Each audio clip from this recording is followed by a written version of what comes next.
konservativt idéinstitut och som erbjuder elitutbildningar till politiskt aktiva. Han är framgångsrik entreprenör, affärsman med bakgrund som KDU-ordförande för Värmland, till och med hedersordförande för KDU i Värmland och medgrundare till det konservativa nätverket Engelbrekt. Björn Erstad, välkommen upp på scenen. Tack Patrik.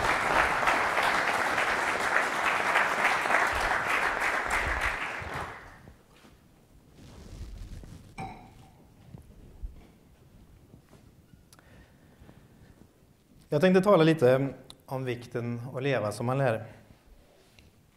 För om högern ska kunna resa sig är det extremt viktigt att vi har män och kvinnor som lever våra principer och på så sätt gestaltar sanningen. Du måste se till att ditt förnuft och din vilja styr över dina drifter och impulser. Dessutom, och det här är viktigt, måste du veta vilka principer vi talar om. Vår sak kan förstås inte hjälpas om vi underordnar oss en falsk eller felaktig princip. I människan finns en naturlig ordning nedlagd. Och det är den ordningen som en sann höger lever. Den är grundad på en naturlig lag. En lag som vi alla har inom oss. För att förstå begreppet måste vi förstå tingens och människans ändamål eller syfte. Det är det här som de stora europeiska filosoferna som Aristoteles och den helige Thomas av Aquino menade när de talade om den naturliga ordningen. Låt mig ge ett exempel. Vi äter för att få näring. Våra matsmältningsorgan som magsäcken och tarmarna är till för det. Det är deras syfte. En måltid kan förstås ha flera kompletterande syften, som att det är gott eller att det stärker sociala band. Men det yttersta syftet är att vi ska få i oss den näring vi behöver för att överleva. Du kan givetvis av din fria vilja strunta i den naturliga ordningen. Det är fullt möjligt att äta en trevlig middag och sedan gå och spy upp vad du ätit. Det är fullt möjligt. Men vi inser alla att ett sådant beteende är både motbjudande och klandervärt. För ett uppror mot den naturliga ordningen. Magen är alltså till för matsmältningen, precis som lungorna är till för att andas. Men låt mig ta ett annat exempel, som i allra högsta grad påverkar oss i våra dagliga liv. Fortplantningsorganens syfte är föga förvånande just fortplantning. Jag gör direkt ett påstående. Att ha sex utan att vara öppen för att få barn är emot den naturliga ordningen. Det är att leva i falskhet. Självklart finns det andra legitima skäl för att ha sex. Det kan vara trevligt för makarna närmare varandra och så vidare och så vidare. Men att ha sex med preventivmedel är att förneka det yttersta syftet med sexualakten. Nämligen att skaffa barn. Och det är därför det är ett förnekande av den naturliga ordningen. Det här är vad den katolska kyrkan har lärt. Och det överensstämmer också med både förnuftet och den klassiska europeiska filosofin. Jag kan förstå att det låter lite chockerande för många. Då det kräver att vårt förnuft verkligen tar kontroll över våra begär. Men preventivmedel är redskap som ytterst dödar. Inte oss nu levande, men familjen och därigenom kommande generationer. Patrick Buchanan hade rätt. Han kallade p-pillret för the suicide pill of the West. Västerlandets självmordspiller. Den fiende vi möter, en fiende som vänder sig mot den naturliga ordningen. Den är ett uppror, en subversion, mot allt som är rätt och riktigt.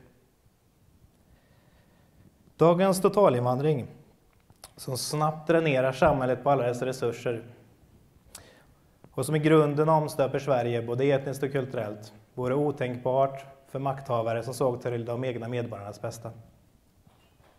Privata bolag med personliga kopplingar till våra politiker får miljardbelopp av våra gemensamma medel. Och systemet kan inte beskrivas som något annat än ren korruption. Det är helt enkelt ett system av statsunderstödd kompiskapitalism. Vi har ett kreditsystem där bankerna successivt övertar ägandet av våra hem. Feminister som förnekar könsroller och förespråkar fri sexualitet i syfte att krossa familjen. Alla begrepp och naturliga hierarkier ställs på ända. Staten blir mjuk och kan inte sköta sin uppgift som yttre och inre skydd. Samtidigt som den inkräktar på våra liv på ett helt oacceptabelt sätt genom massiv beskattning och lagar som skolplikten. Som om staten ägde oss och våra barn. Begrepp som kärlek till nästan förlorar sin mening när det inte är självklart att den kärleken börjar i din familj, med dina grannar och med ditt folk. För att angripa den naturliga ordningen har fienden använt sig av socialismen och liberalismen som sina främsta idépolitiska verktyg. Dessa ideologier har fått sin kraft från varsin synd, högmod och lust. Socialisten drivs först och främst av högmod. En inre stolthet som pockar på och säger att auktoritet är fel. Jag tänker inte tjäna. Allt är orättvist. Ingen är bättre än jag. Det är det här som ytterst ligger bakom socialistens jämlikhetssträvan, det egalitära idealet. Syftet är helt enkelt att slå sönder de hierarkier och auktoriteter som samhället traditionellt var uppbyggt av. Det paradoxala är att de som säger sig kämpa för jämlikhet i själva verket drivs av öppet högmod. Liberalen å sin sida drivs av lust.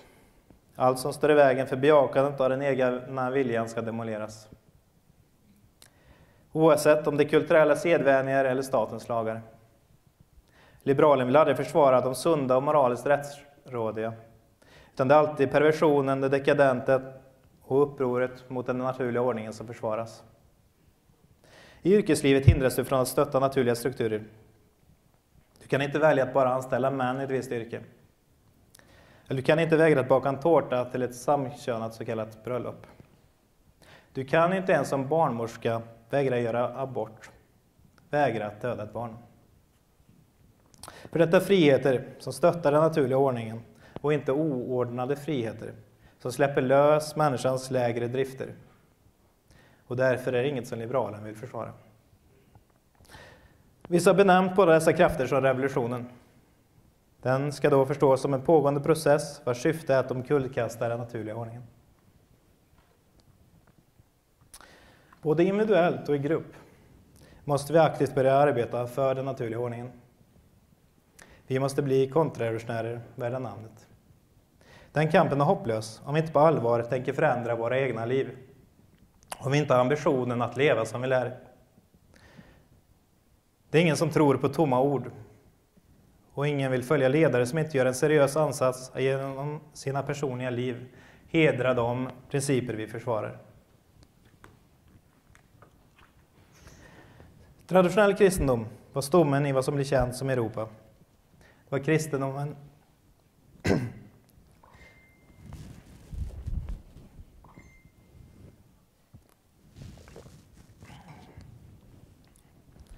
Det var kristendomen som tillsammans med de olika befolkningssegment som Europa bestod av som formade vår kultur och vår civilisation. Det var det kristna Europa som producerade höjdpunkter på område efter område. En moralisk och andlig storhet, kulturellt och konstnärligt, politiskt och ekonomiskt. Min tes är att de underliggande moralprinciper som byggde Europa försvarade den naturliga ordningen. Varför de borde följas av rent empiriska skäl, om de inte följs av religiösa eller filosofiska skäl. Människan har ett förnuft och en fri vilja som ska användas till att härska över drifter och lägre instinkter. Den som inte härskar över sig själv kan inte härska över andra. Det var ett talesätt i gamla Rom. Det är lika sant idag som det var då, och du är inget undantag. Det är du som genom ditt egna handlande avgör om högerns principer ska leva. Tanke och handling måste vara ett. Ödslar vi tid med att se på depraverade människor i Game of Thrones, läsa bestialiska mordskildringar i deckare eller slakta människor i något dataspel, eller bara konsumera ett negativt nyhetsflöde, så är det som vi fyller våra själar med. Vi måste anstränga oss för att hitta positiva influenser. Låt oss fylla våra själar med det goda och låt oss därefter ge av vårt överflöd. Vi behöver inte komplicera det hela. Då det gäller intellektuell och själslig förkovran är vanan och regelbundenheten det viktiga. Ni behöver inte lyssna på en hel opera eller läsa Shakespeares samlade verk varje dag. Men sätt av en viss tid, kanske 20 minuter varje kväll, och gör det till en vana. Gör saker som att be, lyssna på klassisk musik eller läs god litteratur. Lyssna på Palestrina, Beethoven eller Sibelius. Läs Shakespeare, Chesterton eller Tolkien. Ta dessa 20 minuter varje dag. För vem ska leva vår kultur om inte vi själva? I det antika Grekland ansågs en person som uppvisade dåligt uppförande och dålig moral. De speglade varandra och var uttryck för samma sak. Ett av engelskans ord för artig, civil, kommer från latinets civis, det vill säga medborgare. Tanken är att du upprätthåller samhället och kulturen genom ditt personliga agerande. Att vara oartig var därför en mycket stor sak. Förutom att vara omoraliskt uppfattades det som ett direkt angrepp mot samhället som sådant. Idag är det närmast tvärtom. Låt oss ta ett exempel med en ung man som håller upp dörren för en medelålders kvinna. Kvinnan fräser, håller upp dörren för att jag är kvinna. Den unge mannen svarar, nej, jag håller upp dörren för att jag är en gentleman. Att vara artig är i första hand ett karaktärsdrag. Det innebär att du inte låter dina lägre impulser styra över dig. I vår dekadenta tid är det så mycket större att vara artig, då det inte ens är säkert att det uppskattas av omgivningen. Men desto mer säger det om dig, om din karaktär. Jag tänkte nämna några korta ord om könsroller och familjen. Det finns ett litet skämsamt råd som tyska präster brukar ge nygifta, som lyder: mannen håller budorden och kvinnan håller tyst.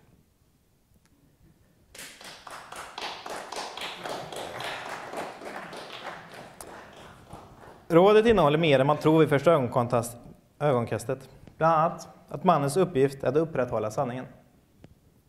Vad som är rätt och riktigt, det vill säga underordna sig sanningens principer. Det är bara därför som kvinnan är skyldig honom lydnad. Mannens ledarskap är inte godtyckligt, utan det har den precisa uppgiften att implementera den naturliga ordningen. Som bland annat kommer uttryck i budorden. Mannen ska vara familjens huvud, precis som kvinnan ska vara familjens hjärta. Familjen är ett samhälle i miniatyr. Och en stor familj skapar i sig själv en kultur vad som är närmare det naturliga. Könsskillnader, åldersskillnader, att dela begränsade resurser, lyda äldre, ha tålamod med yngre. Mycket lär både barn och föräldrar i en stor familj helt av sig själva. Tyvärr är det vanligt med mentala spärrar mot många barn. Det ses som en börda och något otänkbart. Men en stor familj är i själva verket en välsignelse. Den ger både glädje och kärlek. 5, 6 eller 7 barn borde vara norm och inte ett obskyrt undantag. Vad kan du undvika för att påverka vägen mot ett mer traditionellt liv? Ett liv som hedrar högerns principer. Ett första steg för att frigöra tid är att slänga ut tvn. Fienden vill förgifta oss. Ska vi verkligen tillåta det? Se inte på porr, använd inte preventivmedel. Då följer det som är rätt och riktigt i viss mån av sig själv. Att sex ska hållas inom äktenskapet blir så att säga en nödvändig konsekvens. Det kan vara svårt, en utmaning. Men hur ska vi kunna förmedla ens en förnimmelse av ett sunt samhälle där familjen är hel? Om inte vi försöker leva det. Vi behöver ett elitgarde. Ett elitgarde som går före och tar på sig att leva dessa principer.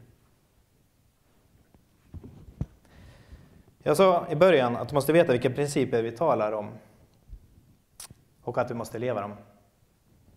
Att du, om du underordnar en falsk eller felaktig princip, inte är till någon nytta vid kampen. En naturlig ordning är nedlagd i människan, och det är denna ordning en sann höger lever. Det är den största formen av motstånd, när vi konkret, genom hur vi lever, påvisar den naturliga ordningen. Då blir våra egna liv ett bålverk för traditionen och vittnar om högerns åtkomst. Kampen börjar genom dig. Tack.